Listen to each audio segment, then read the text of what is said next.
And so we have the starters para sa magkabilang kupunan. It will be the white jerseys nitong kupunan ng Medical Depot taking on the Muntinlupa defenders in our team. And ito yung debut nitong magkabilang kupunan. Have a lot of familiar faces as well.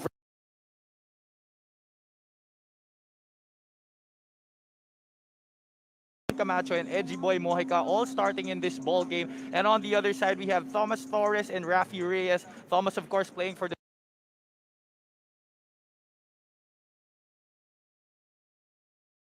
back dito sa ating laban. Game number 1 of our triple header for today. Sa mga nakapanood po ng labanan ng AICC Manila and the Davao Tigers yesterday, nakatulog na ba kayo? that was a hell of a game yesterday. Yeah. Great way to end our first game day of FILBASKET Subic Championship. First possession going here to the Medical Depot, and immediately a basket plus the foul. What a way to start the game, just seconds off the clock, and Medical Depot scores right away. You have Kevin Villafranca converting off that short stab plus the foul. Mabilis na offense ang pinakita rito. And if you notice also, if you can see it on your screens, hindi pa po umuupo yung mga Muntinlupa defenders. The entire team will sit down once they make their first basket. Na hindi pa nangyayari. Finally, Thomas Torres getting this one across. Oh, check that. This is now the offense para sa kupunan ng Muntinlupa. Medical Depot employing a man-to-man defense to start this ball game. And the foul will go against itong si Andre Armenion, who's getting the start here today. Andre Armenion also from the UE Red Warriors program. Almost a 5-second violation. Here's Torres. Thomas Torres also lost a lot of weight coming. Makukuha naman yan itong Medical Depot. These are the guys who are staying in the same hotel as us. Yes, that's right. Turn around once again. That shot is a little wild para dito kay Camacho. Nakikita talaga natin yung mga players natin in our first few games, meron talagang giggle factor because a lot of them haven't really played competitive basketball. Some of these people, they haven't really feels like to play at this level yet. Right. So we're going to have free throws coming up dito para kay Marvin Curitana. Yes, Marvin Curitana starting in place of the injured Darwish Bederi. Oh. Of course, Muntinlupa defenders missing the services of their 6'7" starting center to begin this tournament. For the first basket, yun na, makaupo na sila. Kahit free throw pa yan. So 2-1 in favor of a Medical Depot. It's just over a minute gone by dito sa ating opening quarter.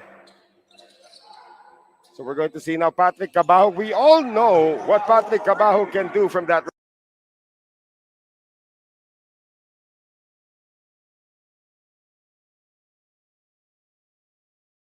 That's right. And here's Rafi Reyes with the first miss. His first miss here. Great Elmer Reyes was part of the NCC program back in the 80s. And that will stay with the white shirts. And it's exciting to see like players like Rafi Reyes making this FILBASKET debut, using this tournament as their second chance ika nga sa mga career nila. Yung iba nga naman talaga dito, they're using this. Oh boy, Cabahog is off to a great start. And you guys, you wouldn't think that Patrick Cabahog has already aged, but he has aged like fine wine, as you can see. I was with him a couple of years ago when he was still playing for the Westports Malaysia Dragons and the ASEAN Basketball League, and he says he always wanted a chance to play in the PBA, and maybe if kung maganda yung pinakita niya rito sa FILBASKET, he might actually get the call up. Yeah, that's right, and that's something for someone who began his athletic career as a volleyball player. That's right, that's right. Well, under 8 minutes to play naman dito sa ating first quarter. No field goals yet para sa Muntinlupa. Interesting, and they go to the high-low once again. This has been the play of choice para dito sa Medical Depot. If they're exploiting their height advantage here early on, using that high-low play with Simon Camacho on top and Kevin Villafranca sealing on the inside. So Camacho now making it a 9-1 lead for Medical Depot. Muntinlupa defenders, of course, have played in a lot of leagues leading to FILBASKET. Of course, the NBL, the MPBL as well. Torres, shot clock winding down. Torres on the spin, turned back at the door. And here's a fast break now for Medical Depot. Great defense, however. Looked like Armeñon wanted to be the hero that time, but he was denied. We're going to have a quick timeout here called by the Muntinlupa defenders. 9-1 is our score. Medical Depot up by 8. Ano nangyari? Kanina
quick spin inside, and that's another basket here for Simon Camacho. And that's something Simon Camacho has been used to doing even with his days with the Adamson Falcons. Mhm. So if you give them that sliver of light inside, he will make that basket. So far, the guards for Muntinlupa have been quiet here. And to whom it may concern, muntik na maagaw. Reyes recovers, 8 to shoot. Reyes on the spin. They get it inside. And Curitana's turned back at the door. Muntinlupa has been trying to get shots inside, but the height advantage of the white shirts really making it hard for them to score. Armeñon doing the right thing, slowing it down. Masyado na maraming nakasul. As we approach the 5-minute mark, lead sa ating first quarter, 13 to 6 pa rin po ang ating score. Ball is loose. And here comes Rafi Reyes. Torres on the wing. Reyes tries it with the left hand, and that's going to be a foul called kontra dito kay Kevin Villafranca. Excellent read there by Rafi Reyes. He saw that Simon Camacho was going to commit on that play, and he drew the foul to get to the 18-foot line. Niloloko ko to si Rafi Reyes when we were having our pictorial the other day na siya nagpauso ng man ban nung naglalaro pa siya sa PBA. Well, ngayon nagpagupit na siya. Naalala ko talaga dati. He was the first one, and he'll deny it right now, but I think he was the first one na nakita ko yung nakachato tapos naka-ponytail. Really, in his Siya days yung with Alaska. unang-una ko nakita ko, oo. Hindi na yata Alaska. What's the next team that he played for? Right after that, I think it was, ano ba, nag-Blackwater ba ito? Yan, Blackwater, yan. And we're going to have our first substitution here. Jiboy Mojica is going to take a seat. And there's your good buddy, Dave Moralde, seeing action. Dave Moralde, of course, a member of San Bede's Super 6 and then moved over to the UP Fighting Maroons, where he also made a heck of a career. Right. Medical Depot shooting very well, above 50%. At ito ng mga Muntinlupa defenders, only 2 field goals so far. And that turnover is not going to help them. Almost a turnover. Moralde, quick release from the baseline. Instant offense off the bench. That is something that Dave Moralde has been known to do. Whatever time he gets into the ball game, you can count on him to make the shot right away. Another 7-point lead here for Medical Depot. They try to run the pick and roll. It's a delayed pick and roll. Dio Campos, second field goal of the game. And you can see the affinity that Joe Campo has with the RDO brothers. Really, he can hit the shot from the outside. Para siyang right-handed Yancy dun sa forma yun. Here's Dave Moralde now. 4 minutes to go here in the first. The lead is 5 for Medical Depot. Cabahog, second three-pointer of the game. He's got 8 in the quarter.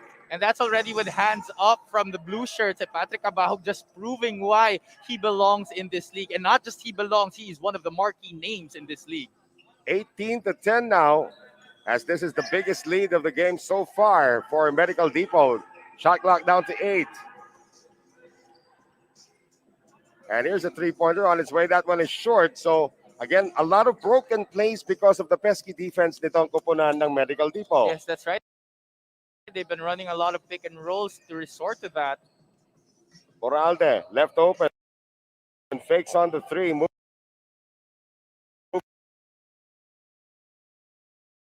closer. Dave puts it up. And he will get to the free throw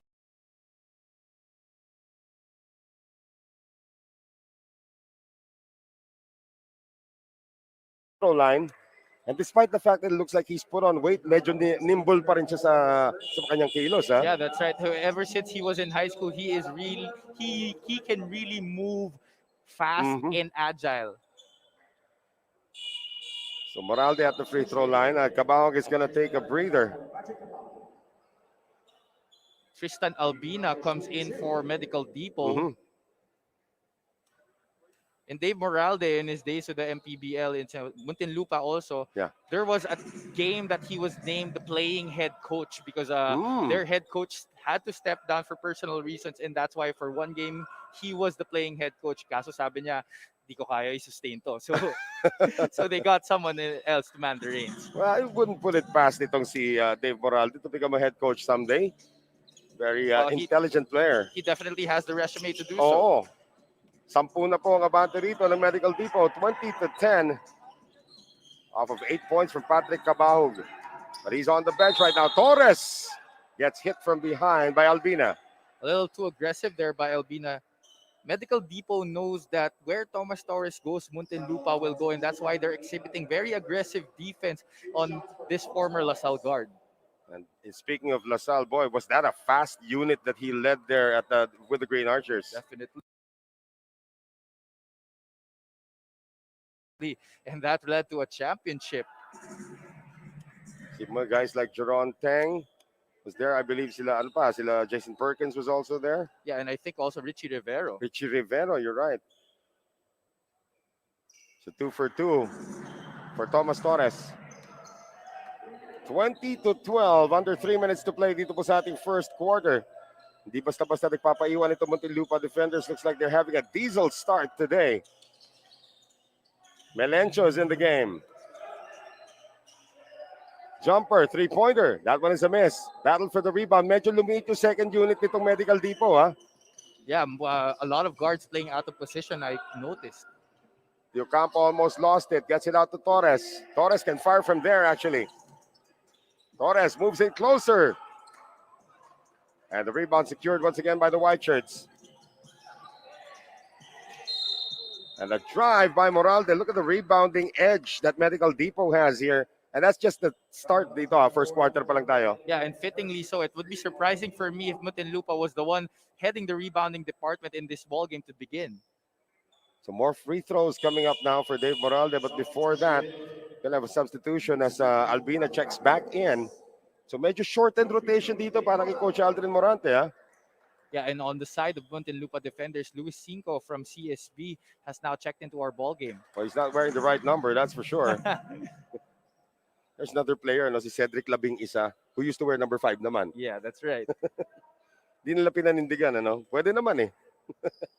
Baka alam mo naman itong mga players natin, may mga storya parati, yung mga numbers nila. Exactly. And you and Eman Kabi actually got a lot of those stories during the 2 days that we had their pictorials. Tuwan-tuwa itong mga to. It's like they felt it was really like an actual media day when it was actually just a pictorial. Yeah, and they dubbed it as such. Yun na nga eh.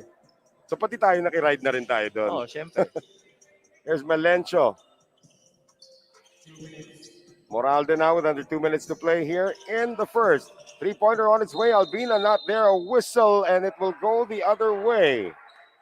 Zone defense being shown there by Muntinlupa. Alam nila na they are not ahead in the height department, so that's why they're trying to slow them down with the zone. Kaya lang Medical Depot couldn't make them pay on that offensive. So magkakaroon ng palitan dito. Are we moving into a timeout? Free throws na. So penalty situation now against Medical Depot. That will bring to the free throw line. Itong si Luis Cinco. Well, this not early penalty situation, but this penalty situation has been a product of their aggressive defense. So it's really going to happen if you play aggressive defense, especially against this Muntinlupa defenders team who have very pesky guards.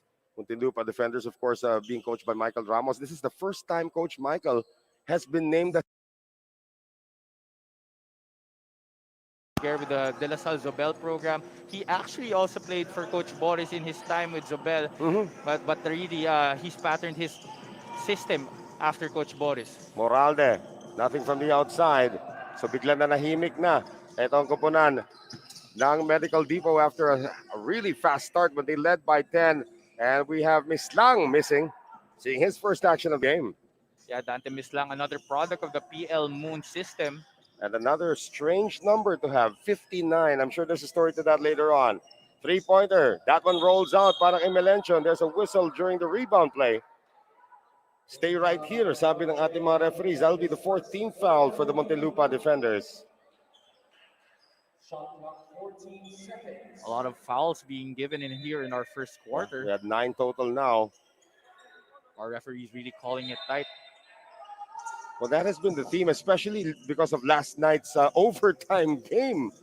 Nakita na nga natin that they really clamped down and doon lumabas yung skill ng mga players. That's right, and it's always fun to watch these players display their skills on the basketball court. Moralde missing on the 3. We are now at the 1-minute mark. Dito ating first quarter, 22-14, still an 8-point lead. And that is still an 8-point lead as in and out yung tira ng tres doon ni Thomas Torres. Thomas Torres looking to get his rhythm here. Wala pa talaga. I mean, he's been attacking. Moralde again. Uy, there's going to be a foul. A double foul will be called here against the 2 big men here. Well, I actually overheard the referees in their pregame meeting. They said pag ganyang banggaan, they will not hesitate to call a double foul. Yeah, and this is the first that we've seen at least here in the league. Simon Camacho is going to be called for the foul on the side of Medical Depot. And ito si Dante Mislang, number 59. I don't even remember anybody who's worn 59 before. Well, for sure, none of these players were born in 1959. Turnover, and Cinco is gone. Luis Cinco, another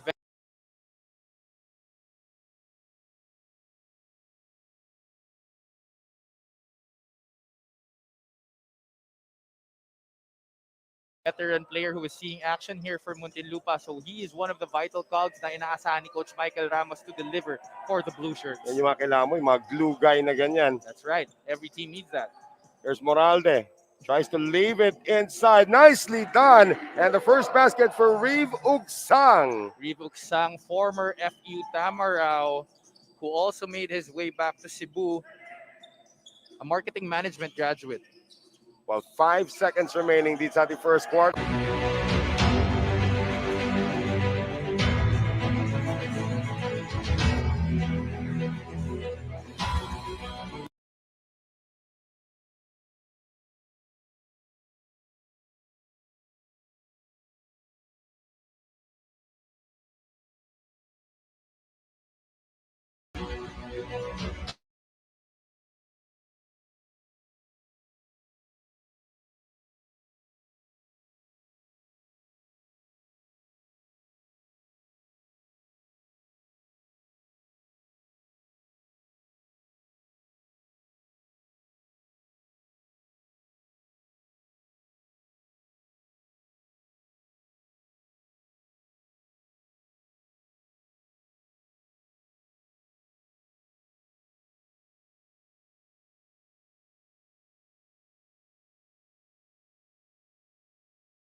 Quick movement around ngayon para sa Medical Depot. Moralde gets stuck in traffic. Excellent defense there. I really think Dave Morales should have given the drop pass to his Mm. big man right there. Cinco.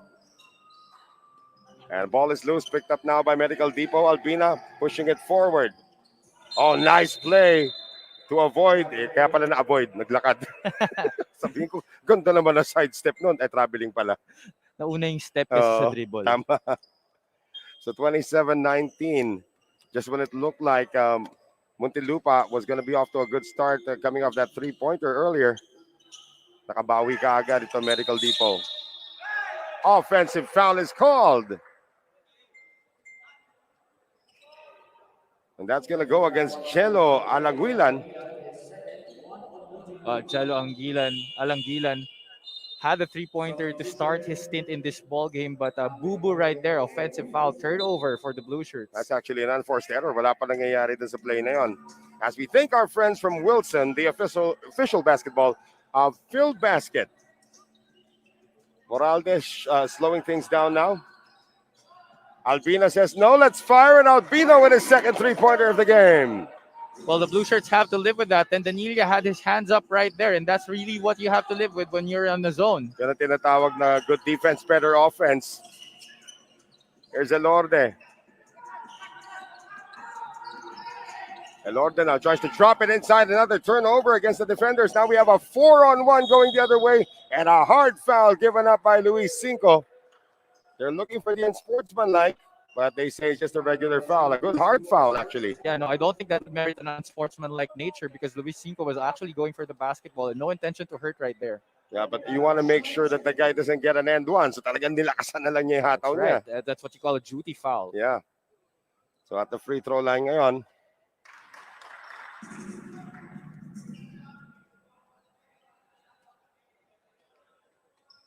this is Robbie Darang at the free throw line. One of the people that we're going to get used to here as well. Yes, Robbie Darang, also a shooter from CBA Malabon and also had stints in M-League with Caloocan. Okay, that's where we saw him before.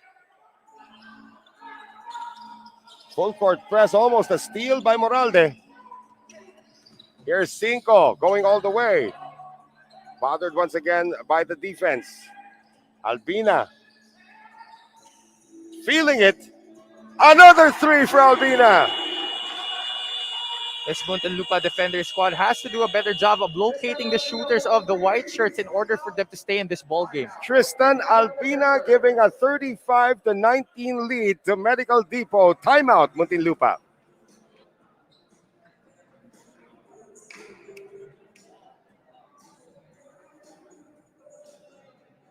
Not like you hold me, hold me.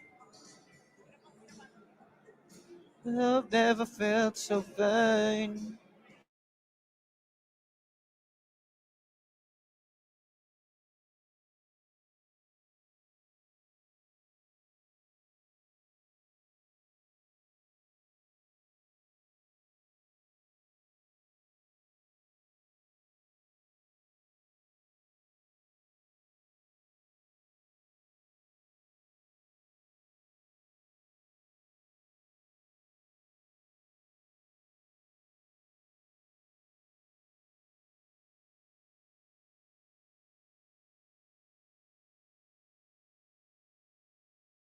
Established now by Medical Depot, 35-19, and they're doing this with Patrick Abajo on the bench. That's right, and you can see here that Medical Depot has the advantage in terms of chemistry. They already have 12 assists, and we are just 3 minutes into our second quarter. Cinco.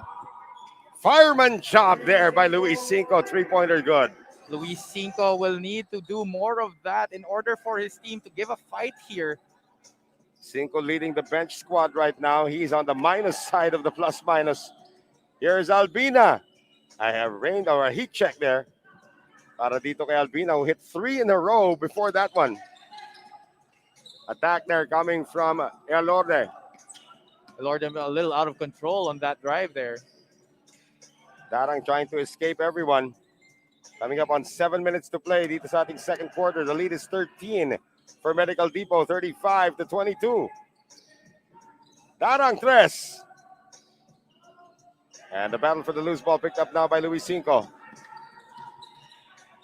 Looking for friends. Nailabas, Diocampo penetrating. Diocampo off the wrong leg. Can't get it to go. Moralde surveying the floor. And then suddenly goes into third gear. They say no. Uy, no basket. That's no basket. That's a wrong announcement. Sorry, that's no basket. So that's the first mistake of Ken Pangilinan in his career. Kasi tumuro na yung referee, di ba? So minsan nakakala mo talaga counted That's right. yung Yeah. tawag, but yung turo talaga was on the ground. The signs are something that you have to get used to.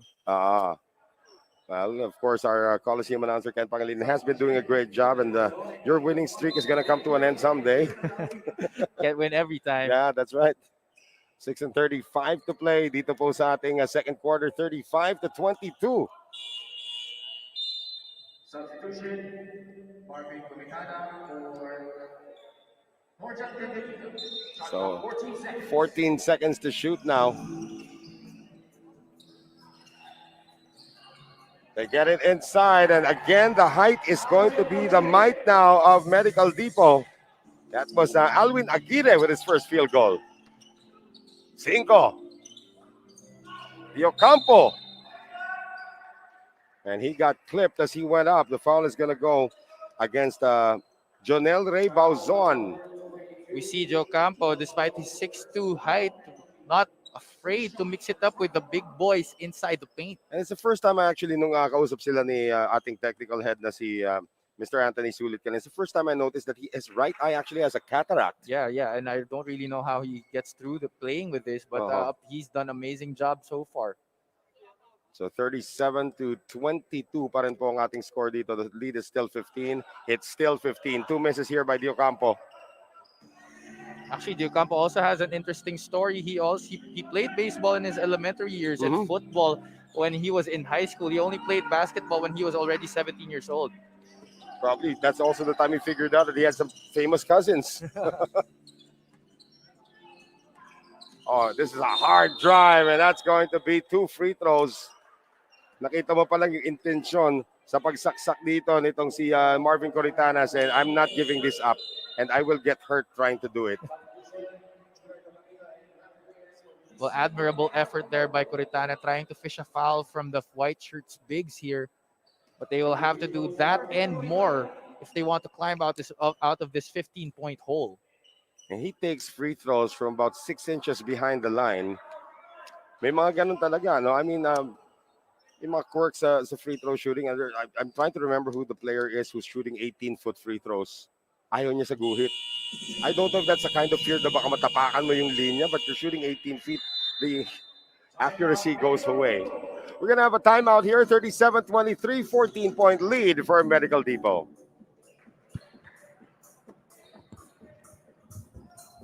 Sa pulso yun.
Di ba?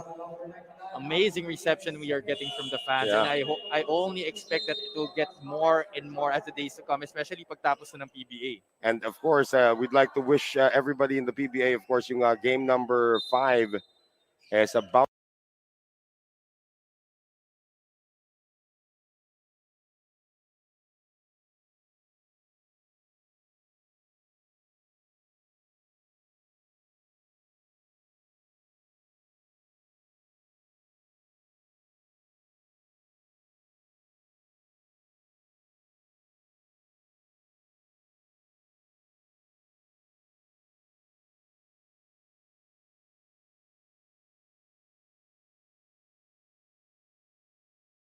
to happen in a couple of hours today. Travel missed call on Edgy Boy Mojica, but they called the offensive foul on that play.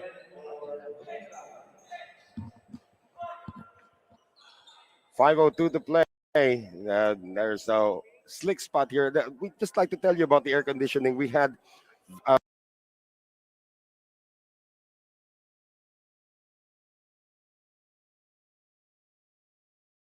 very ano ba to? Yung experience natin kapon nung pagpasok natin sa gym sobrang init. Tapos sabi ni Commissioner Jairez, turn on the air cons. Sobrang lamig na. so naghanap na sila rito ngayon ng way na mabalanse na. So katamtaman na po ang temperature natin dito sa gym. Three-pointer does not work. This is really not working well for Muntinlupa. A lot of one-on-one plays, a lot of broken plays, resorting to pick and roll action. This is not going to work if you're going to go against an experienced team like Medical Depot. But Armenion, Mojica now has it top of the key. How about Bauzon for three? This guy's at least 6'4". And he tried that one over the smaller Rafi Reyes, who's back in. Torres as well back in. They give it a lead pass down to Diocampo, and he's going to try to go up against everybody na wala tuloy sa kanyang bola. Another turnover against Muntinlupa. And the layup is missed. Underneath, wala pa rin. And finally, we're going to have a whistle to stop play. Diocampo is going to acknowledge this one. Well, surprisingly, both teams taking care of the basketball. They just have been giving up a lot of fouls. Muntinlupa with four turnovers and Medical Depot with only 5. I'm not surprising. Are those quarter numbers or are those for the half? Well, those are for the half. That's what it says here. Aba. It felt like there's a lot more pagdating sa turnovers in terms of the side of Muntinlupa. Shot clock 14 seconds. So that foul by the defenders is going to put them at the limit now. Patrick Cabao seeing his first action since the first quarter where he erupted for 8 points. Tira agad ng 3, hindi umubra, and that's going to be out of bounds. Last touch by Cabao. Excellent defense there by Rafi Reyes, moving his feet to prevent Patrick Cabahog from entering the baseline. 4 minutes to go dito sa ating second quarter. 37-25. It's been a double-digit spread for a majority of this game for Medical Depot. Reyes. And coming off a screen that time, ito lamang si Caparida. Torres on the miss. Armenion tries to get it inside. Nice read by Thomas Torres, and they are off and running. 3-on-2 situation, and Torres is fouled on the reach-in by Armenion. Great read there by Thomas Torres to telegraph that pass from Andre Armenion. Of course, Thomas Torres, really great defensive instincts for a guard, and playing for Coach Alden Ayo in college really amps that up. Well, Thomas Torres back at the free throw line ngayon. I'm not quite sure. We can check the stats right now if Torres already has a field goal. Parang puro free throw pa lang yata yung kanyang puntos dito. Correct me if I'm wrong, Mr. Palanya. Well, let's check the stats right here. He makes both free throws. He's actually 4 of 4 from the line. And 0 of 6 from the field. That's the problem so far. That's why they're also behind here by double figures. They need the scoring of Thomas Torres, especially in kanyang efficiency from the field. 4 for 4 from the line, 0 of 6 from the field. That's not gonna cut it. Armenion inside. Ochea can't get it to go. And last touched by Torres, although he was up against the 6'4" Bauzon. The defenders are very lucky because Medical Depot has been getting great shots inside from point blank range. They just not are able to sink it. But again, this is something that Muntinlupa will have to work moving forward. Yun na nga yung nangyari dito. No first quarter, okay, pumapasok yung mga tira nila sa loob. That's Patrick Cabao just throwing that away, and Diocampo is gonna be gone. Nice block out ang ginawa doon ng kanyang kakampi na si Caparida. At medyo nabahala na rito si Coach Aldrin Morante. This lead is down to single figures. 37-29, 3:02 remaining in the second. We will step away for just a bit.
po with Javi Palañas. We approach, or we are now under the 3-minute mark here in the second quarter. 37-29, Medical Depot. Nadagdagan pa yan ni Cabao, who's now in double figures with 10.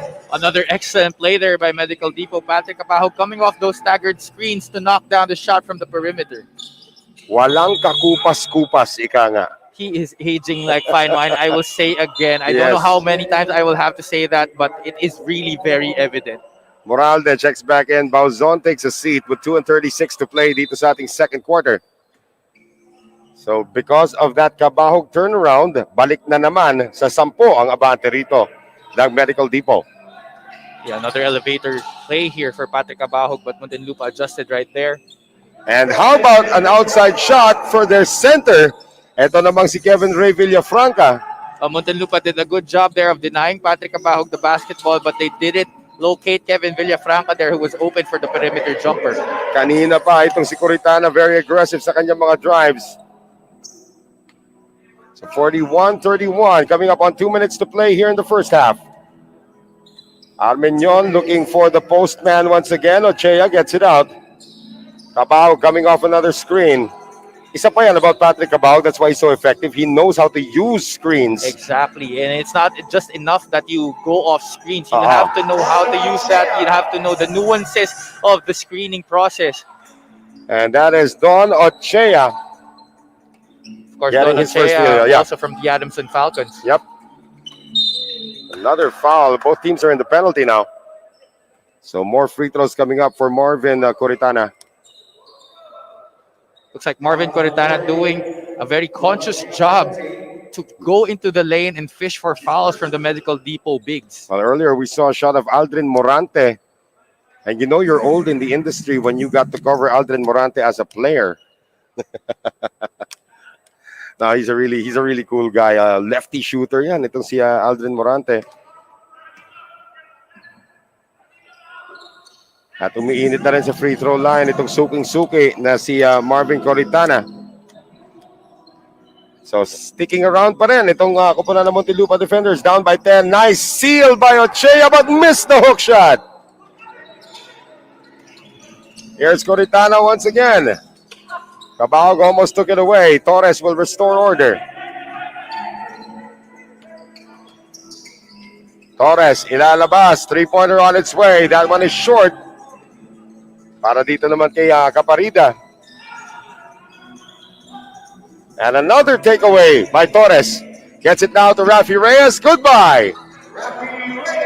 Again, Medical Depot, sinasayang nila yung mga great possessions nila dito sa mga pangit nilang possessions. And that, of course, was the assist of the game brought to us by Grab Delivery. 40 seconds to go dito po sa ating second quarter. Another pick and roll play, another spin, and this time Ochea is going to be gifted with free throws. Good move there by Ochea to capitalize on that switch. Thomas Torres switched on him, and he capitalized by spinning to the basket and drawing the foul. Torres called for his first. So with 35 seconds remaining dito, at least naibaba na sa single figures nitong Muntinlupa defenders. Does it stay there? Well, at least you know it's going to stay there after this trip by Ochea.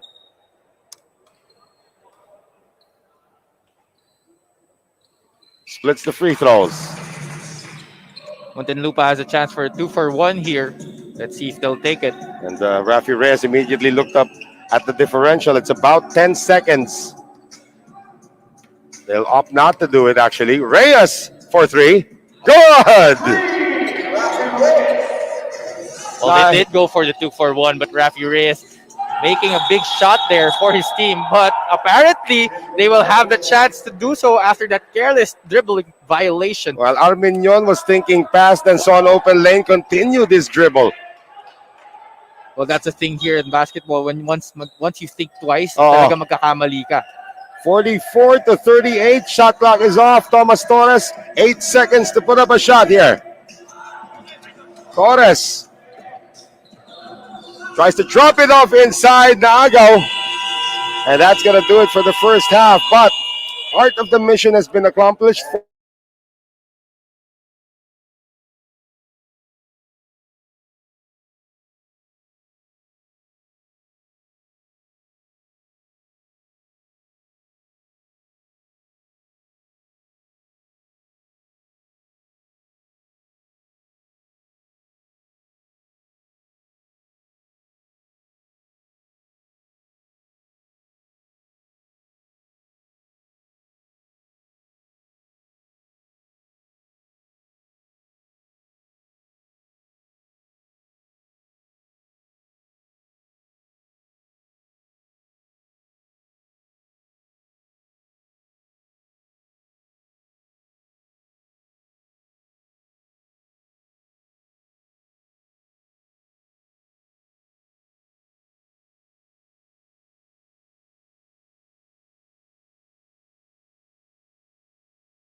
especially from point blank range, but they did do well better on the offensive end. Third quarter na po tayo, so this is suddenly anybody's ball game.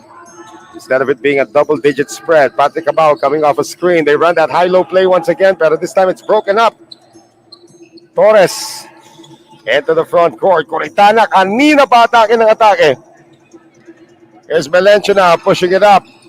Fast break ngayon para sa Medical Depot. And the one thing also working against both teams is they've been in the penalty situation in both quarters. Yeah, and we have barely 30 seconds into this second half, and another foul has been called on Thomas Torres. So heading to the free throw line naman ngayon for Medical Depot, ito si Mojica. Edgy Boy Mojica. Yes, Edgy Boy Mojica, also from the Adamson Falcons. This guy can also score the basketball. He's a very talented wing. At binati ni Javi Palanya. Nangyayari pala talaga yun. No? Yes. Kahit na remote broadcast pa yan. Which is not the case here, of course. Going to be hand check called on Mojica. Kasi we are broadcasting from the venue, and this is the nice thing about having broadcasters in the bubble. Nararamdaman natin yung action dito. Yeah, and we can also hear the things that the players say. Right.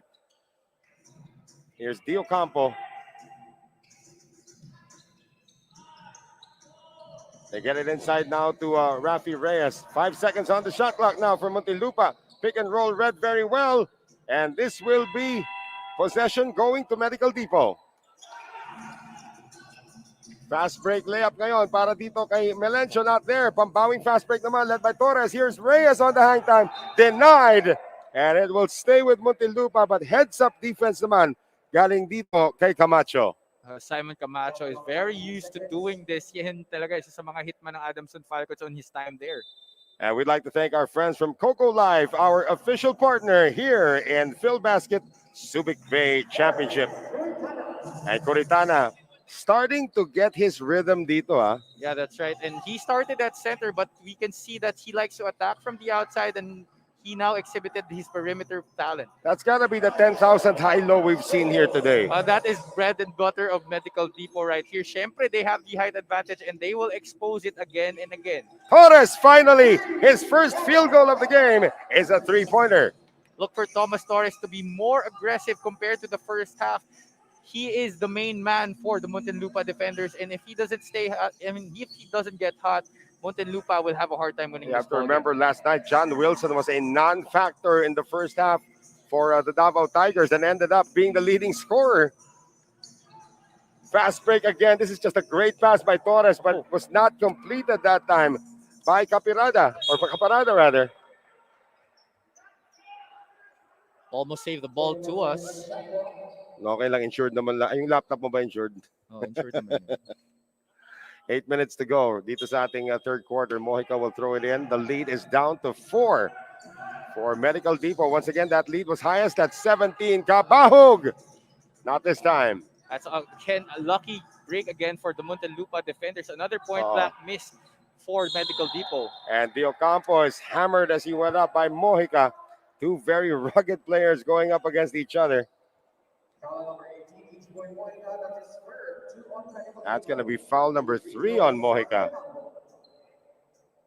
Itong mga bigs ng Muntinlupa defenders, they're not your traditional bigs who are very rugged, who are just very rugged inside. They can attack from the outside and hit the outside shot as well. At saka wala yung parang linebacker or parang nose tackle yung dating. They're all very lean bigs. Yeah.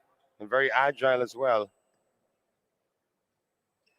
Oh boy, Dio Campos not having a good day from the free throw line, that's for sure. I think we're 0 for 4, if I'm not mistaken, from the free throw line. Here's Mojica. Cabahog using a screen again. Cabahog can't drain it this time. He has yet to hit here in the third. Torres sees an opening, lost the basketball. Got it back, and that's going to be a blocking foul. Going to be called on Medical Depot. This one will go against Ochea.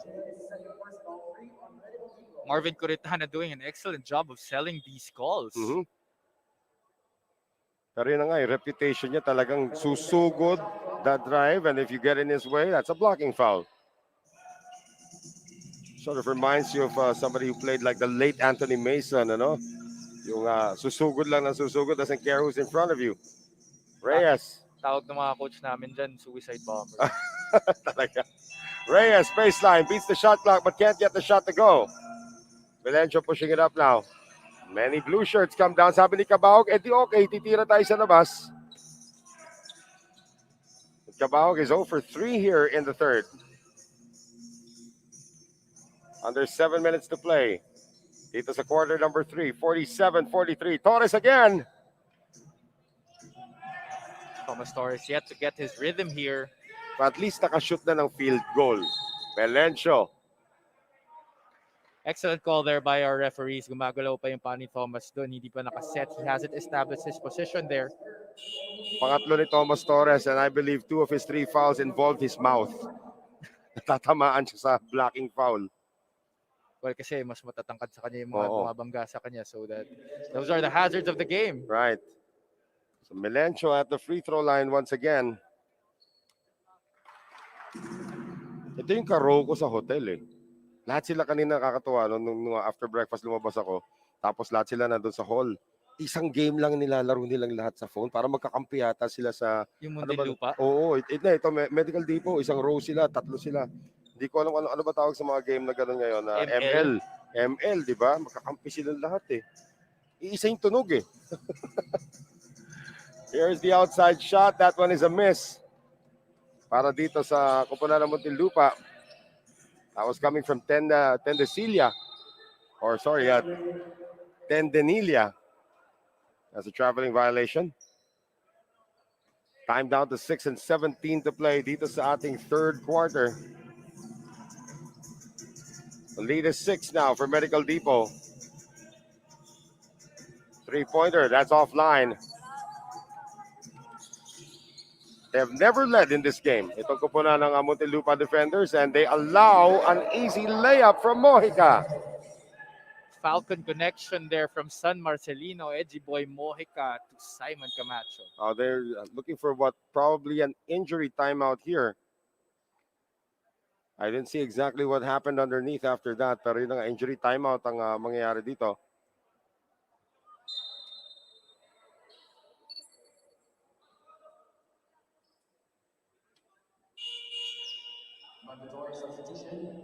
Yeah, there's going to be a mandatory substitution. This guy isn't moving. Let's see who it is. That's on the side of the Muntinlupa defenders. That's Norjan Tendenilia, it appears. Oh, he can't even put weight on it. On both feet, apparently. Wow, I've never seen a guy dragged off the court like that. Now he's trying to walk on his own power. Pero yun nga, obvious limp there on the right foot. We're gonna see what happened in just a few moments, of course. Well, let's hope it's just cramps. Yun, maganda na yung lakad niya kanina talaga. Hindi siya makakilos eh. I've never seen somebody lifted off the court that way because of cramps, though. Reyes, pick and roll action. Diocampo met at the door. Good job by Camacho there by holding his ground and just putting his hands up, making it hard for Diocampo to make that shot. John Sarmiento will be called for the foul. So, ang ginagawa rito ni Aldrin Morante, ginagawa niya nakakaantok itong ating third quarter para sa kalaban. No, we're entertained by it, but he's really slowed the pace down. Well, that's a smart thing to do if you're the taller team. Yeah. And if you're in the lead. Nobody boxing out that time, and the follow-up is good.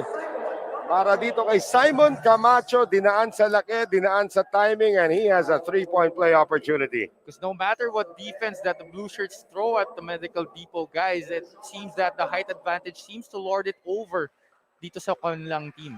Yun na nga, kasabihan, di ba, long shots produce long rebounds, but there are also times that long shots will produce short rebounds, and that's where the big guys come in.